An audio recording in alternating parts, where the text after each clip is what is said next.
ஹாலிடேஸ்னாலே அது நம்ம ஜிடி ஹாலிடேஸ் தான். GT holidays, south India's #1 travel brand. Full moon sale காலை 9 மணியிலிருந்து இரவு 12 மணி வரை ஜூன் 29 ஒரு நாள் மட்டும். ஸ்மார்ட்டான கிளீனிங் டிரானுடன் ஆரம்பம். இப்போது தாக்கல் செய்யப்பட்டுள்ள நிதிநிலை அறிக்கையோ ஏமாற்றத்தின் வடிவமாக இருக்கிறது.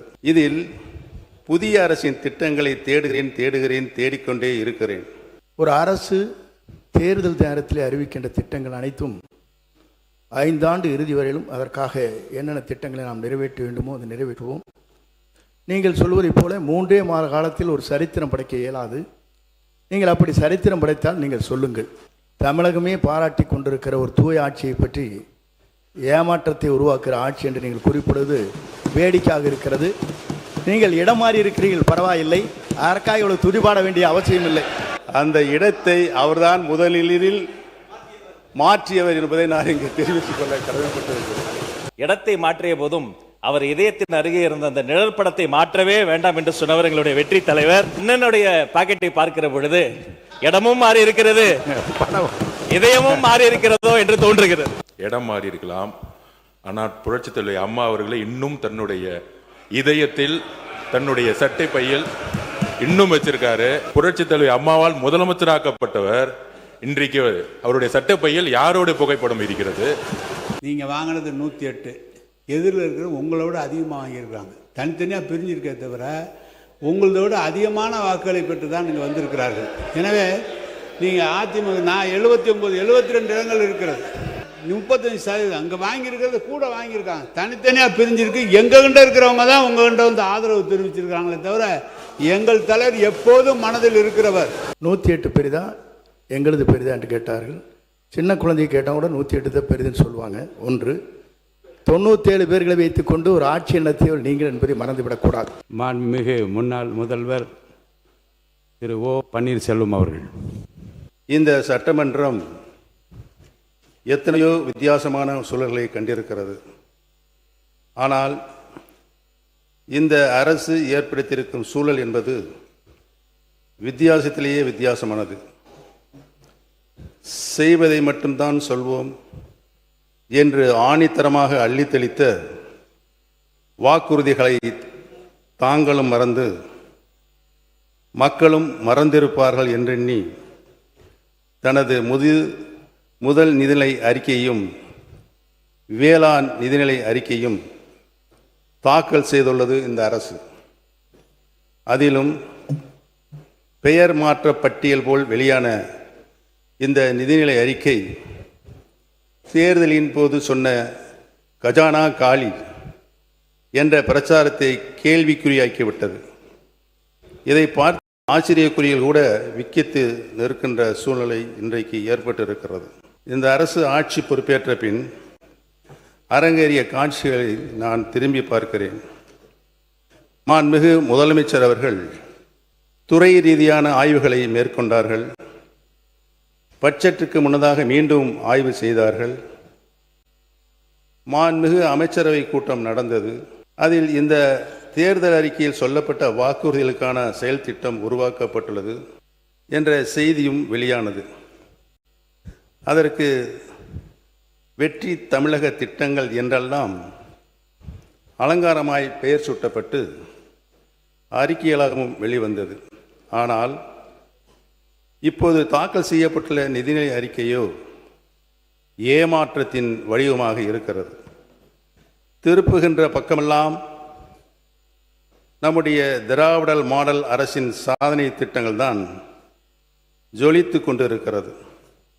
மக்கள் மனதில் நிலை கொண்டுள்ள எங்கள் தலைவர் முத்துவேல் கருணாநிதி ஸ்டாலின் அவர்கள் உருவாக்கிய திட்டங்களே புது உருகொண்டு நிற்கின்றன. இதில் புதிய அரசின் திட்டங்களை தேடிக்கொண்டே இருக்கிறேன். தேடுவது எனக்காக அல்ல, மக்களுக்காக. புதிய அரசு அமைந்திருக்கிறது, புதிய திட்டங்கள் வரும் என்று நம்பிய மக்களுக்காக. கலைஞர் மகளிர் உரிமை திட்டம் பெண்களின் வாழ்வாதாரத்திற்கும் சுயமரியாதைக்கும் துணை நின்ற திட்டம். 1000 கைகள் நீட்டி ஆதவனை மறைக்கலாம் என்று கனவு காண்பது போல அத்திட்டம் பெயர் மாற்றம் கண்டிருக்கிறது. ஆனால் ஆளுகின்ற அரசு தேர்தல் அறிக்கையில் சொன்னபடி உரிமை தொகை உயரவில்லை. இனிப்பூட்டும் இன்பச் செய்திகள் வரும், ஆண்டுக்கு 6 கேஸ் சிலிண்டர்கள் வரும் என்று நம்பிய மகளிர் அது குறித்த அறிவிப்பு கூட வரவில்லை என்று பாவம் ஏமாந்து நிற்கிறார்கள். கல்வி ஒன்றே யாராலும் திருட முடியாத சொத்து என்பதை எல்லா தருணங்களும் எடுத்துச் சொல்லி கல்விக்கும் மாணவர்களுக்கும் பொற்காலமாக விளங்கிய திராவிட மாடல் வழங்கிய ஒளியில் இந்த அரசு நடைபோடும் என எதிர்பார்த்தோம். ஆனால் மாணவர்களின் இடைநிற்றலை தடுக்க 15,000 ரூபாய் நிதியுதவி என்ற அறிவிப்புகளை அதற்குண்டான திட்டங்களோடு கூட இந்த அறிக்கையில் காணவில்லை. நாடே திரும்பி பார்த்து பல்வேறு மாநிலங்களும் கை கொண்ட திட்டம் விடியல் பயணம். இதனை விரிவுபடுத்தி அனைத்து அரசு பேருந்துகளிலும் மாநிலம் முழுவதும் எங்கு வேணாலும் பயணிக்கலாம் என்ற நிலையை ஏற்படுத்தி சொன்ன சொல்லை காப்பாற்றுவீர்கள் என மகளிர் நம்பினர். ஆனால் அதிலும் ஏமாற்றம். இந்த பேரவையில் நான் ஒழித்து கொண்டிருக்கிறேன், செய்யாமல் விட்டுவிட்டதை சுட்டி காட்டுகிறேன். மாண்புமிகு பேரவைத் தலைவர்களே, நல்லதும் மாற்றம்தான், கெட்டதும் மாற்றம்தான். எதிர்பார்த்து வாக்களித்த தமிழ்நாட்டு மக்களுக்கு கிடைத்துள்ளதோ பெருத்த ஏமாற்றம்தான். மொத்தத்தில் முதல் நிதிநிலை அறிக்கை. அவை முன்னவர் மாண்பு பேரவைத் தலைவர் அவர்களே, நிதியமைச்சராக இருந்து பணியாற்றியவர். ஒரு அரசு தேர்தல் நேரத்தில் அறிவிக்கின்ற திட்டங்கள் அனைத்தும் 5 ஆண்டு இறுதி வரையிலும் அதற்காக என்னென்ன திட்டங்களை நாம் நிறைவேற்ற வேண்டுமோ அதை நிறைவேற்றுவோம். நீங்கள் சொல்வதைப் போல 3 மாத காலத்தில் ஒரு சரித்திரம் படைக்க இயலாது. நீங்கள் அப்படி சரித்திரம் படைத்தால் நீங்கள் சொல்லுங்கள். மாண்புமிகு அமைச்சர் அண்ணன் செங்கோட்டையன் அவர்கள் நன்றாகவே தெரியும் அனைவருக்கும், தேர்தல் அறிக்கையில் சொல்லப்பட்ட வாசகங்களை, வாக்குறுதிகளை இந்த அரசு பொறுப்பேற்றிருக்கின்ற புதிய அரசு, முதல் முறையாக பொறுப்பேற்றிருக்கின்ற அரசு தங்களது தேர்தல் அறிக்கையினை தங்களுடைய முன்னோடி திட்டமாக இந்த சட்டமன்றத்தில் கூட அறிவித்திருக்கலாம். அதை கூட அறிவிக்கவில்லை என்பதுதான் எங்களின் வாதமாக இருக்கிறது. தமிழகத்தின் மக்கள் இன்று ஏமாந்து நிற்கின்றார்களே, அவருடைய எண்ணங்களின் வடிவமாக இருக்கிறது என்பதை தெரிவித்துக் கொள்கிறேன். தமிழகமே பாராட்டி கொண்டிருக்கிற ஒரு தூய ஆட்சியை பற்றி ஏமாற்றத்தை உருவாக்குகிற ஆட்சி என்று நீங்கள் குறிப்பிடுவது வேடிக்கையாக இருக்கிறது. நீங்கள் இடம் மாறி இருக்கிறீர்கள், பரவாயில்லை, அதற்காக இவ்வளவு துதிபாட வேண்டிய அவசியம் இல்லை.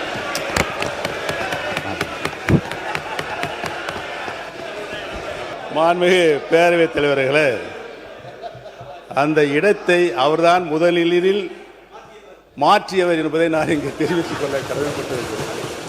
மாண்புமிகு கல்வித்துறை அமைச்சர் பேசுறது முதல்ல கவனிங்க. என்ன அங்க பார்த்து. மாண்புமிகு பேரவைத் தலைவர் அவர்களே, மதிப்பிற்குரிய முன்னாள் முதல்வர், பாசத்திற்குரிய சகோதரர் மூத்த உறுப்பினர் அவர்கள் பேசும்போது இடத்தை முதலில் மாற்றியவர் நம்முடைய அமைச்சர் என்றார். ஆனால் பாருங்க என்ன ஆச்சரியம்னா, இடத்தை மாற்றிய போதும் அவர் இதயத்தின் அருகே இருந்த அந்த நிழல் படத்தை மாற்றவே வேண்டாம் என்று சொன்னவர் எங்களுடைய வெற்றி தலைவர். ஆனால் அண்ணனுடைய பாக்கெட்டை பார்க்கிற பொழுது இடமும் மாறி இருக்கிறது, இதயமும் மாறி இருக்கிறதோ என்று தோன்றுகிறது. மாண்புமிகு பேரவைத் தலைவர் அவர்களே, எங்கள் அண்ணன் செங்கோட்டையன் அவர்கள் இடம் மாறி இருக்கலாம், ஆனால் புரட்சித் தலைவி அம்மா அவர்களை இன்னும் தன்னுடைய இதயத்தில், தன்னுடைய சட்டை பையில் இன்னும் வச்சிருக்காரு. ஆனால் புரட்சித் தலைவி அம்மாவால் முதலமைச்சராக்கப்பட்டவர் இன்றைக்கு அவருடைய சட்டை பையில் யாரோட புகைப்படம் இருக்கிறது தமிழ்நாட்டு மக்களுக்கு தெரியும். அமைச்சர்களுக்கு பதில் சொல்வதற்கு நேரம் இருக்கிறது, காலம் இருக்கிறது. நான் பேசி முடித்தவுடன் நீங்கள் சொல்ல வேண்டிய கருத்தை சொன்னால், எங்களுடைய இதயத்தில் நிலையாக வைத்திருக்கிறோம். திராவிட இயக்கத்தினுடைய பரிணாம வளர்ச்சியாக பேரறிஞர் பெருந்தகை தந்தை பெரியார், பேரறிஞர் அண்ணா, முத்தமிழறிஞர் கலைஞர், புரட்சி தலைவர் மக்கள் தலைவர் எம்ஜிஆர், மாண்புமிகு நல்லாட்சி நடத்திய அம்மா அவர்கள், இவர்களை எல்லாம் எங்கள் இதயங்களிலே நாங்கள் என்றைக்கும் எங்களுடைய கடைசி காலம் வரை வைத்திருப்போம் என்பதை தெரிவித்துக் கொள்கிறேன். படத்தை காட்சி ஏமாற்றுகின்ற பழக்கம் எங்களுக்கு இல்லை என்று தெரிவித்துள்ளது. மாண்பு பேரவைத் தலைவர் அவர்களை 3 முதலில் முதலமைச்சராக இருந்தவர் அம்மா காலத்தில். அவர் இப்போ அது எப்படி பேசிக் கொண்டிருக்கிறார் என்பது இந்த நாடென்று சிரித்து கொண்டிருக்கிறது. இருந்தாலும் கூட நான் சொல்கிறேன், புரட்சித் தலைவரும் புரட்சித் தலைவர் அம்மாவும் எடுத்த திட்டங்கள் என்ன, அவர்கள் அரசியல் ரீதியாக சொன்ன வார்த்தைகள் என்ன? இருங்க சொல்லி முடிக்கணும். இருங்க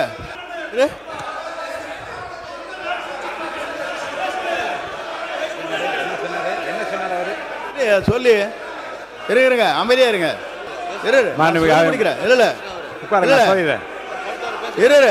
ஏனுங்க நான் சொல்ல முடிக்க வரைக்கும் விடுங்க. உட்காருங்க உட்காருங்க, நான் சொல்ல போறேன், முடிவு சொல்ல போறேன். உட்காருங்க. இல்லைங்க நான் என்ன உட்காருங்க. இருங்க அவை முன்னவர் உட்காருங்க. நாடே சிரிக்கிறது என்ற வார்த்தை அவைக்குள் நீக்கி விடுகிறேன். மாண்பு உறுப்பினர் அனைவருக்கும் ஒரு செய்தி. மாண்பு உறுப்பினர் முன்னாள் முதலமைச்சர் பேசுகிறார். நல்ல நயமான நல்ல கருத்துக்களை நகைச்சுவையாக எல்லாம் 2 பக்கம் மாறிக்கொண்டீர்கள். இந்த பிரச்சனையை விட்டு அவரை நான் பேச அனுமதிக்கிறேன். தொடர்ந்து பேசலாம். நான் உண்மையிலேயே இந்த நிதிநிலை அறிக்கையில் பேச வேண்டும். இந்த அரசு தேர்தல் வாக்குறுதிகளை செய்திருக்கிறதா என்பதை சொல்ல வேண்டும். அதை நடைமுறைப்படுத்துகின்ற நிலையில்தான் அவர்கள் இருக்கிறார்களா என்பதையெல்லாம் சொல்ல வேண்டும் என்று தான் நான் வந்திருக்கிறேன். இடையில் நுழைந்து அண்ணன் செங்கோட்டையனை பற்றி எனக்கு நன்றாகவே தெரியும். சொல்லித்தாரில் முடிஞ்சு வச்சு அதை நான் ட்ரா பண்ணிக்கிறேன். ஆனால் தயவு கூர்ந்து என்னுடைய கருத்துக்களை நீங்கள் உன்னிப்பாக கவனிக்க வேண்டும். என்னோடு நீங்களும் உங்களோடு நானும் பயணித்திருக்கின்றோம். நான் எப்படிப்பட்டவன் என்று உங்களுக்கு 100% நன்றாகவே தெரியும். என்னுடைய உறுதிப்பாடு உங்களுக்கு நன்றாக தெரியும். எந்த நிலையும் நான் மாற மாட்டேன். என்னுடைய நிலை திராவிட இயக்கத்தினுடைய பரிணாம வளர்ச்சியாக தான் சுற்றி வந்து கொண்டிருக்கும். நன்றாக தெரிந்து கொள்கிறோம். பேரறிஞர் அண்ணா அவர்கள் இருந்து இன்று வரை இந்த மன்றத்தில் நான் ஒன்றை மட்டும் சொல்லிக் கொண்டிருக்கிறேன். இந்த மன்றத்தில் நான் சட்டமன்ற உறுப்பினராக நின்று கொண்டிருப்பதற்கு காரணம் திராவிட இயக்கத்தின் பரிணாம வளர்ச்சியாக இன்றைக்கு வீட்டிருக்கின்ற கடந்த 5 ஆண்டு காலம் தமிழகத்தின் உரிமைகளை என்னாலும் நான் விட்டுக் கொடுக்க மாட்டேன் என்ற ஆட்சியிலும் கட்சியும் தொடர்ந்து போராடி கொண்டிருக்கின்ற முன்னாள் முதலமைச்சர் கழக தலைவர் அவர்களுக்கு நான் நன்றி சொல்வதற்காகத்தான் என்னுடைய இந்த இதயத்தில் இருக்கின்ற பாயிண்டில் இந்த படத்தை வைத்திருக்கிறேன் என்பதை நான் தெரிவித்துக் கொள்ள கடமைப்பட்டிருக்கிறேன். இங்கே பாருங்க, நானே இன்னே பாருங்க.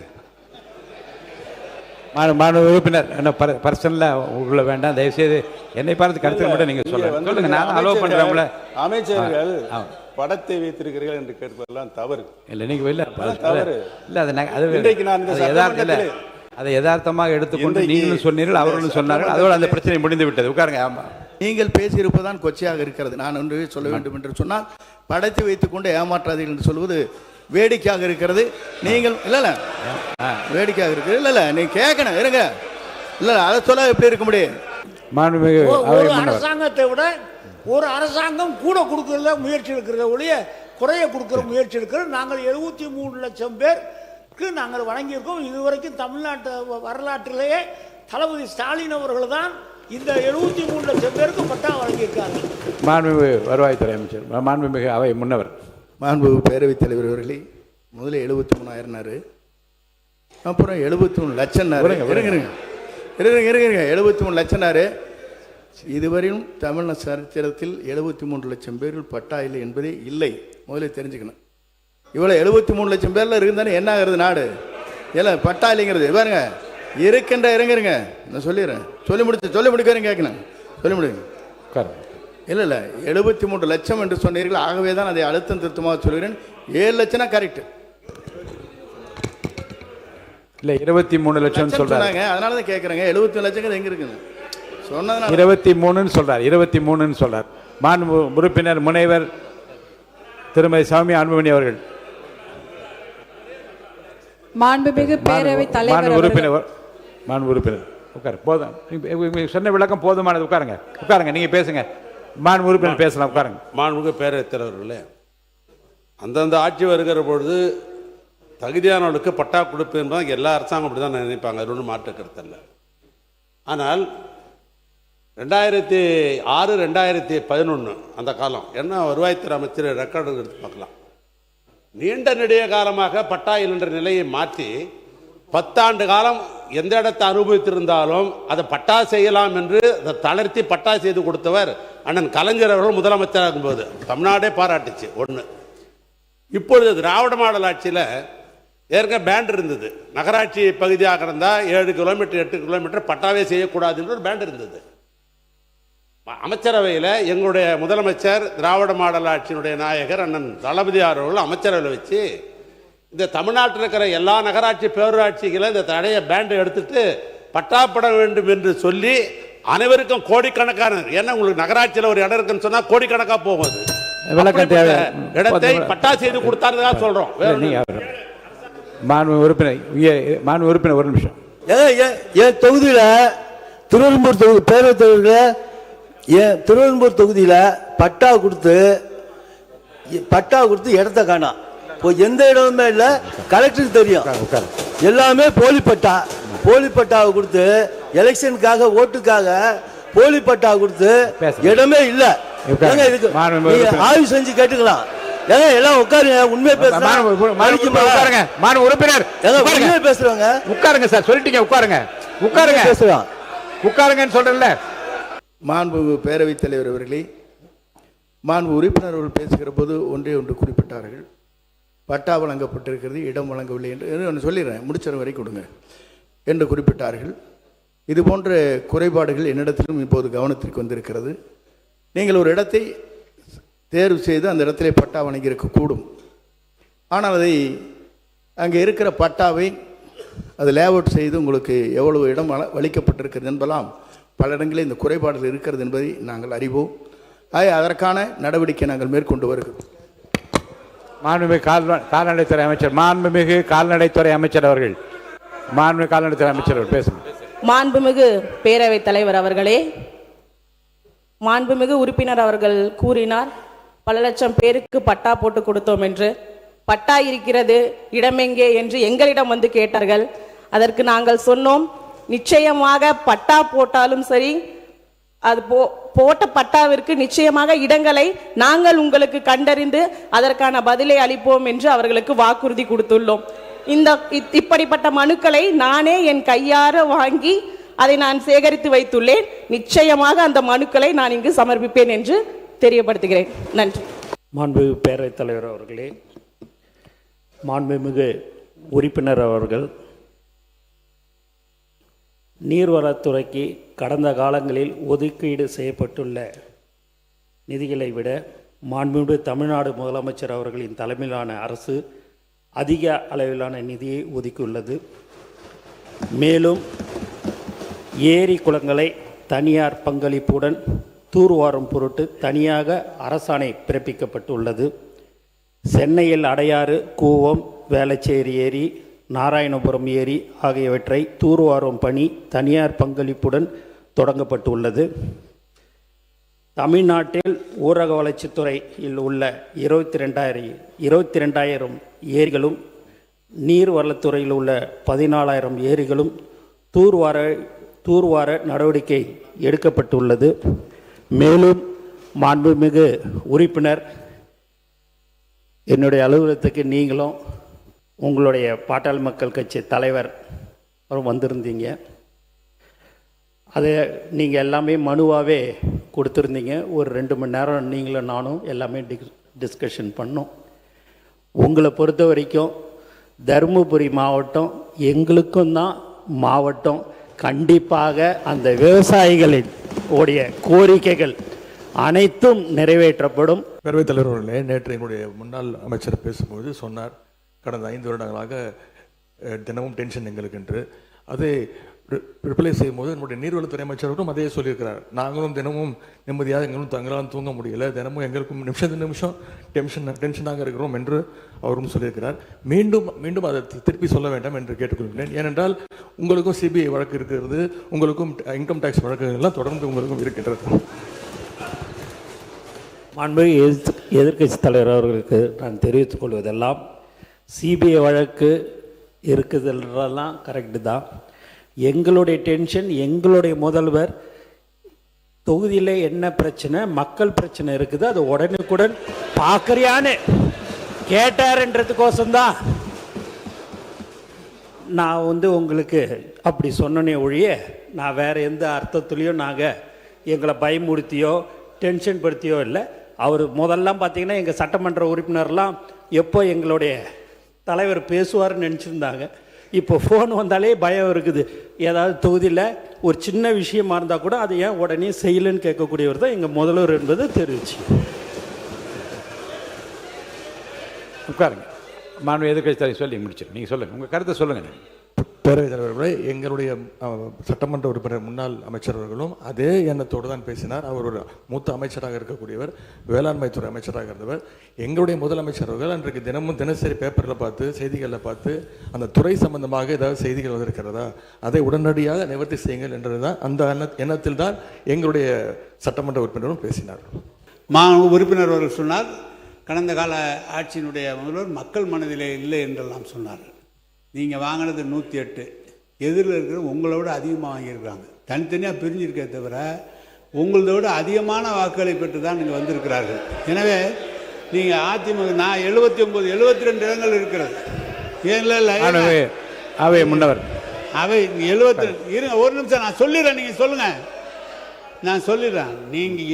நீங்கள் வாங்கிய வாக்குகள் 108 இடம், 35% அங்கே வாங்கியிருக்கிறது கூட வாங்கியிருக்காங்க. தனித்தனியாக பிரிஞ்சிருக்கு. எங்ககிட்ட இருக்கிறவங்க தான் உங்ககிட்ட வந்து ஆதரவு தெரிவிச்சிருக்காங்களே தவிர எங்கள் தலைவர் எப்போதும் மனதில் இருக்கிறவர், எப்போதும் மக்கள் இருக்கிறவர். நீங்களே சொன்னீங்க, ஐயா தந்தை பெரியார் அதற்கு பிறகு தொடர்ந்து திராவிட இயக்க கொள்கையில் இருந்துதான் வந்தவன் என்று. எனவே மக்கள் மனதில் இருக்கிற காரணத்தால் தான், நீங்களும் அதில் இருந்த காரணத்தால் தான் இன்றைக்கு கூட நீங்கள் சட்டமன்ற உறுப்பினராக வந்திருக்க முடியும்.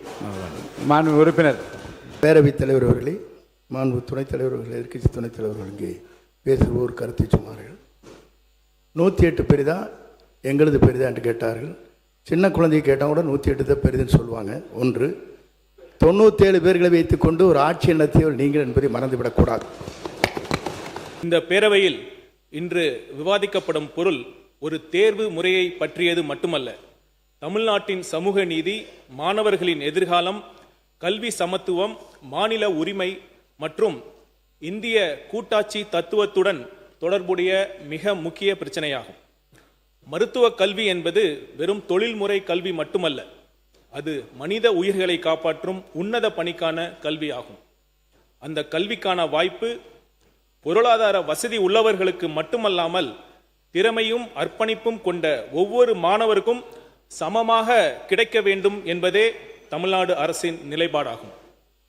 மாண்புமிகு பேரவைத் தலைவர் அவர்களே, தமிழ்நாடு பல்லாண்டு காலமாக சமூக நீதியை அடிப்படையாக கொண்ட கல்வி கொள்கையை வெற்றிகரமாக நடைமுறைப்படுத்திய மாநிலமாகும்.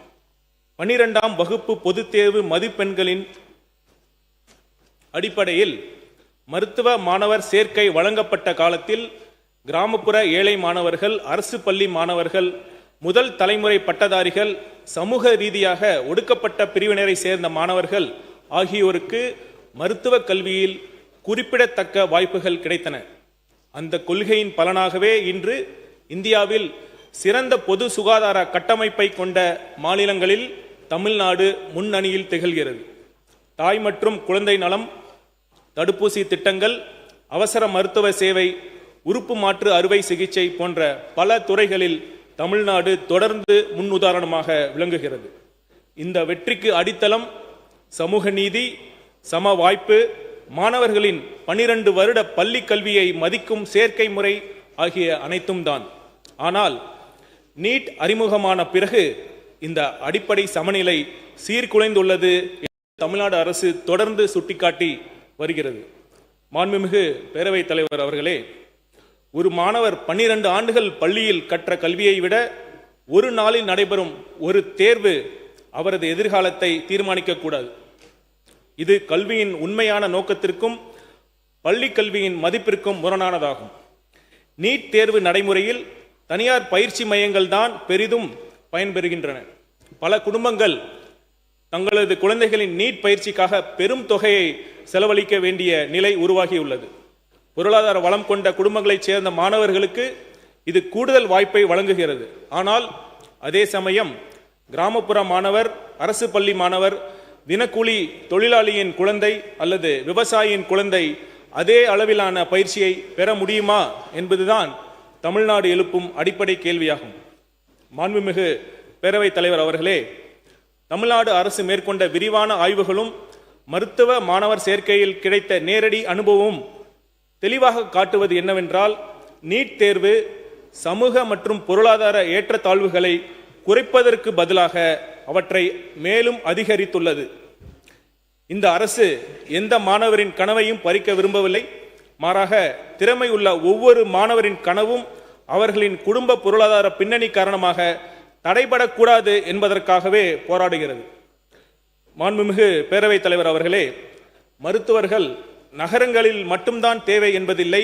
கிராமங்களிலும் மலைப்பகுதிகளிலும் தொலைதூர பகுதிகளிலும் தேவைப்படுகிறார்கள். கிராமப்புறத்தை சேர்ந்த மாணவர்கள் மருத்துவ கல்வி பெற்று மீண்டும் தங்கள் சமூகத்திற்கே சேவை செய்வதுதான் தமிழ்நாட்டின் சுகாதார அமைப்பின் வலிமையாக இருந்துள்ளது. அந்த சங்கிலி பலவீனம் அடையக்கூடாது என்பதே இந்த அரசின் கவலையாகும். மாண்புமிகு பேரவைத் தலைவர் அவர்களே, இந்த நீட் பிரச்சனை கல்வியுடன் மட்டுமல்ல, கூட்டாட்சியுடனும் தொடர்புடையது. நம் இந்திய அரசியலமைப்பு சட்டம் மாநிலங்களுக்கு அவர்களின் தேவைகளுக்கு ஏற்ப கல்விக் கொள்கைகளை வடிவமைக்கும் பொறுப்பையும் உரிமையையும் வழங்கியுள்ளது. தமிழ்நாட்டின் வரலாறு, சமூக அமைப்பு, கல்வி முன்னேற்றம் மற்றும் மருத்துவ தேவைகள் ஆகியவை நாட்டின் பல பகுதிகளில் இருந்து மாறுபட்டவை. எனவே ஒரே மாதிரியான கொள்கை எல்லா மாநிலங்களுக்கும் சமமான விளைவுகளை ஏற்படுத்தும் என்று கருத முடியாது. தமிழ்நாடு ஒன்றிய தரநிலைக்கு எதிரானது அல்ல. தமிழ்நாடு வெளிப்படைத்தன்மைக்கு எதிரானது அல்ல. தமிழ்நாடு திறமைக்கு எதிரானது அல்ல. ஆனால் அதே சமயம் சமூக நீதியை பாதிக்கும், சம வாய்ப்பை குறைக்கும், மாநிலங்களின் தனித்துவத்தை புறக்கணிக்கும் எந்த ஒரு முயற்சியையும் எந்த ஒரு தேர்வையும் ஏற்க முடியாது என்பதே இந்த அரசின் நிலைப்பாடாகும். நீட் தேர்வுதான் தகுதிக்கான எல்லை என்றோ அளவீடு என்றோ யாரும் நினைக்கவே தேவையில்லை. நீட் தேர்வில் தேர்ச்சி பெற இயலவில்லை என்றால் அந்த மாணவர்கள் தகுதி குறைபாடு உள்ள மாணவர்கள் என்று அர்த்தம் கொள்ள தேவையில்லை. ஆனால் நீட் தேர்வில் தேர்ச்சி பெறாமல் போனால் அதை ஒரு குறைபாடாக கருதி மிகுந்த மன உளைச்சலுடன் ஆளாகும் சூழலும் நிலவுகிறது. சிலர் தங்களது உயிரை மாய்த்து கொண்ட துயர சம்பவங்கள் கூட தமிழகத்தில் நிகழ்ந்துள்ளன. மாண்புமிகு பேரவைத் தலைவர் அவர்களே, இந்த சட்டமன்றம் ஏற்கனவே பலமுறை நீட் விலக்கு கோரி தீர்மானங்களை நிறைவேற்றியுள்ளது. மருத்துவ மாணவர் சேர்க்கை தொடர்பாக மாநிலத்திற்கு விலக்கு வழங்க சட்ட முன்வடிவையும் நிறைவேற்றி அனுப்பியுள்ளது. அவை அனைத்தும் தமிழ்நாட்டு மக்களின் ஜனநாயக விருப்பத்தை பிரதிபலிப்பவை. இந்த பேரவையின் ஒருமித்த குரலை ஒன்றிய அரசு மதிக்க வேண்டும். மாநிலங்களின் உரிமையை மதிப்பதே கூட்டாட்சியின் அடிப்படை. தமிழ்நாட்டின் சமூக நீதி மரபையும் கல்வி முன்னேற்றத்தையும் மருத்துவ சேவை மாதிரியையும் பாதுகாக்க வேண்டியது காலத்தின் கட்டாயமாகும். நீட் தேர்விலிருந்து மாநிலத்திற்கு விலக்கு அளிக்கும் வகையில் தமிழ்நாடு இளநிலை மருத்துவ படிப்புகளுக்கான சேர்க்கை சட்டம் முன் வடிவை தமிழ்நாடு சட்டமன்ற பேரவை 2021 ஒருமனதாக நிறைவேற்றி இருந்தும் மேதகு குடியரசுத் தலைவர் அவர்களால் அச்சட்டம் முன் வடிவிற்கு ஏற்பிசைவு நிறுத்தி வைக்கப்பட்டுள்ளது. மாண்புமிகு பேரவைத் தலைவர் அவர்களே, 2026 மே 3 அன்று நடைபெற்ற நீட் தேர்வானது கேள்வித்தாள் கசிந்த குற்றச்சாட்டுகளுக்கு பிறகு ரத்து செய்யப்பட்டது. பின்னர் 2026 ஜூன் 21 அன்று மறுதேர்வு நடத்தப்பட்டது. கேள்வித்தாள் முன்கூட்டியே வெளியானதால் தேர்வின் நேர்மை மற்றும் நம்பிக்கை தன்மையை குறித்து நாடு முழுதும் கேள்விகள் எழுந்தன. அதனை தொடர்ந்த போராட்டத்தின் விளைவாக ஒன்றிய கல்வி அமைச்சர் தன் பதவியை ராஜினாமா செய்ததுடன் தேர்வு அமைப்பை முழுமையாக சீர்திருத்துவதற்கு புதிய பணிக்குழு ஒன்றும் ஒன்றிய அரசால் அமைக்கப்பட்டது.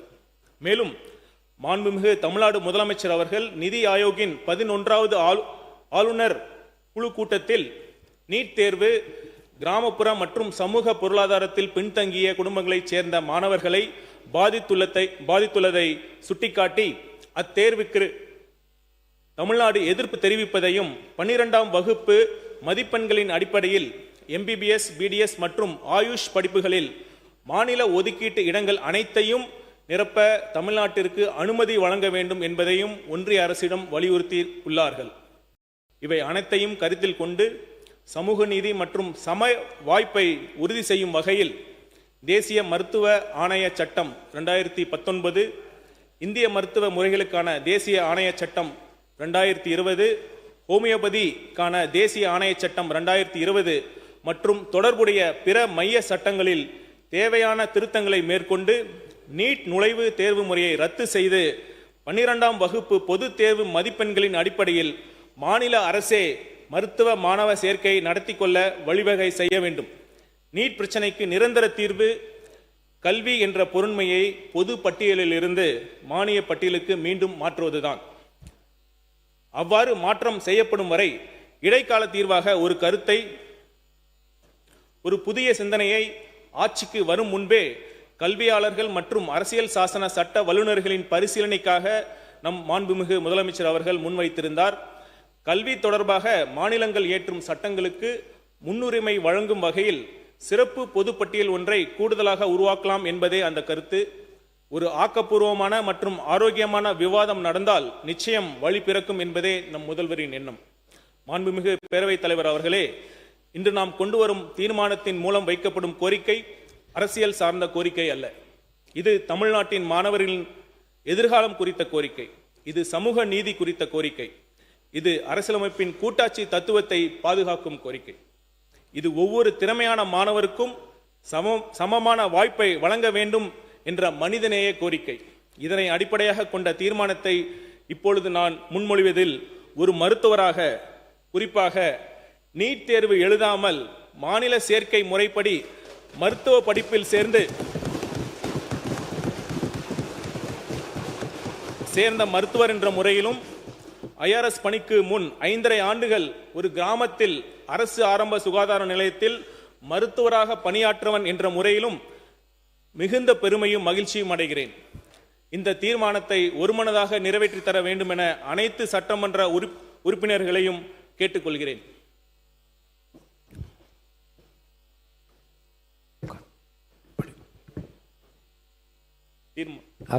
தீர்மானம். மாண்புமிகு பேரவைத் தலைவர் அவர்களே, தேசிய தகுதி மற்றும் நுழைவுத் தேர்வு முறை, அதாவது நீட், சமூக நீதி, சமத்துவம் மற்றும் மாநிலங்களின் உரிமைகளுக்கு எதிரானது என்று தமிழ்நாடு அரசு தொடர்ந்து வலியுறுத்தி வருகிறது. தமிழ் வழியில் கல்வி பயிலும் மாணவர்கள், கிராமப்புற மற்றும் சமூக பொருளாதாரத்தில் பின்தங்கிய மாணவர்கள் ஆகியோரின் மருத்துவ கல்வி வாய்ப்புகளை இத்தேர்வு முறை பெரிதும் பாதிக்கிறது. நீட் தேர்வானது வரம்பின்றி அதிக அளவில் கட்டணம் வசூலிக்கும் பயிற்சி மையங்கள் பெருகுவதற்கு வழிவகுத்துள்ளது. மாணவர்களின் கவனத்தை பள்ளி பாடத்திட்டத்தை பயில்வதிலிருந்து திசை திருப்பி நீட் பயிற்சியில் மட்டுமே முழு கவனத்தை செலுத்த கட்டாயப்படுத்துகிறது. 12 ஆண்டுகள் பள்ளி கல்வியை புறந்தள்ளி ஒரு நாள் நுழைவு தேர்வே மாணவர்களின் உயர்கல்வியை தீர்மானிக்கும் நிலை ஏற்பட்டுள்ளது. நீட் தேர்விலிருந்து மாநிலத்திற்கு விலக்கு அளிக்கும் வகையில் 2021ஆம் ஆண்டு தமிழ்நாடு இளநிலை மருத்துவ படிப்புகளுக்கான சேர்க்கை சட்ட முன்வடிவை தமிழ்நாடு சட்டமன்ற பேரவை ஒருமனதாக நிறைவேற்றி இருந்தும் மேதகு குடியரசுத் தலைவர் அவர்களால் அச்சட்ட முன்வடிவிற்கு ஏற்பிசைவு நிறுத்தி வைக்கப்பட்டுள்ளது. தொடர் வினாத்தாள் கசிவுகள் மற்றும் முறைகேடுகளால் நீட் இளநிலை 2026 தேர்வு ரத்து செய்யப்பட்டு மறுதேர்வு நடத்தப்பட்ட நிலையில் லட்சக்கணக்கான மாணவர்களுக்கு சொல்லொன்னா துயரமும் இளம் மாணவர்கள் உயிரிழப்பும் ஏற்பட்டு நாடு முழுவதும் உள்ள மாணவர்களின் நம்பிக்கையை இத்தேர்வு முறை முற்றிலும் இழந்துள்ளது. எனவே இத்தேர்வு முறை அகற்றப்பட வேண்டும். நீட் தேர்வுகளில் தொடர்ந்து நிகழ்ந்து வரும் முறைகேடுகளை கருத்தில் கொண்டு நீட் நுழைவுத் தேர்வு முறையை ரத்து செய்யும் வகையில் 2019ஆம் ஆண்டு தேசிய மருத்துவ ஆவணச் சட்டம், 2020ஆம் ஆண்டு இந்திய மருத்துவ முறைகளுக்கான தேசிய ஆணைய சட்டம், 2020ஆம் ஆண்டு ஹோமியோபதிக்கான தேசிய ஆணைய சட்டம் மற்றும் தொடர்புடைய பிற மைய சட்டங்களில் தேவையான திருத்தங்களை ஒன்றிய அரசு மேற்கொள்ள வேண்டும் என்று தமிழ்நாடு சட்டமன்ற பேரவை ஒருமனதாக வலியுறுத்துகிறது. இதன் மூலம் மாணவர்கள் 12ஆம் வகுப்பு தேர்வில் பெறும் மதிப்பெண்களின் அடிப்படையில் மாநிலத்தில் மருத்துவ மாணவர் சேர்க்கையை மேற்கொள்ள இயலும் என்னும் தீர்மானத்தை மொழிகிறேன். ஹாலிடேஸ்னாலே அது நம்ம ஜிடி ஹாலிடேஸ் தான். GT holidays, south India's #1 travel brand. Full moon sale காலை 9 மணியிலிருந்து இரவு 12 மணி வரை ஜூன் 29 ஒரு நாள் மட்டும். ஸ்மார்ட்டான கிளீனிங் டிரானுடன் ஆரம்பம்.